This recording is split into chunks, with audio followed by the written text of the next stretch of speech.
When I'm mayor, we're going to finally tackle public safety. Violent crime is as high as it's ever been. We are going to implement data-driven, evidence-based programs that get to the root causes of violent crime. When I'm mayor, we're finally going to tackle our affordable housing crisis.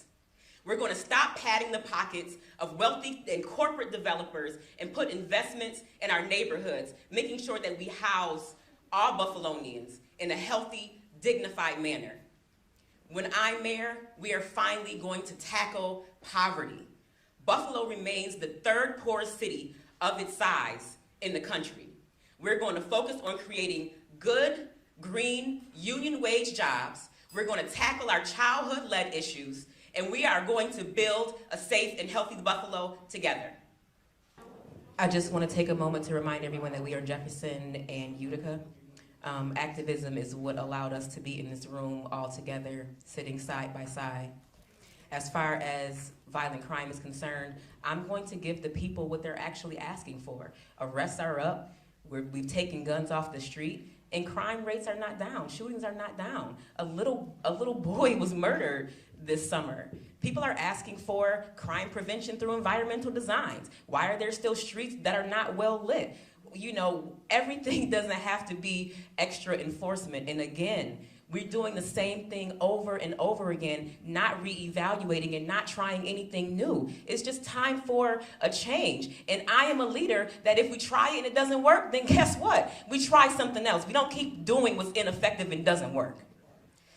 I would support both federal and state legislation to have stricter gun control and also hold gun manufacturers liable for illegal guns coming into our community. But I think the most important way that we reduce violent crime is by increasing resources to communities, by increasing home ownership, by reducing poverty, by creating decent living wage jobs, to give our young people something to live for, some hope for the future so that they're not out here in moments of desperation harming one another.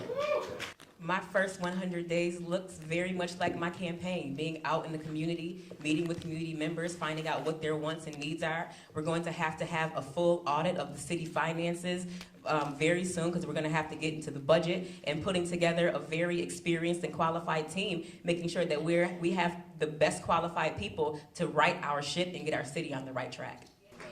What stabilizes neighborhoods is not buildings and renters. We have to close the racial wealth and home ownership gap. We can build infill housing, we can do it smartly, we can do it efficiently.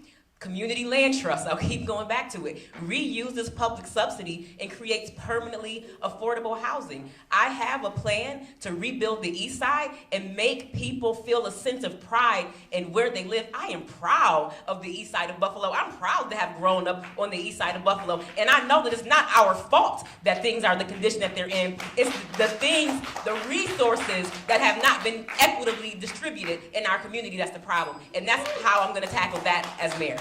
Thank you very much, Ms. Walton.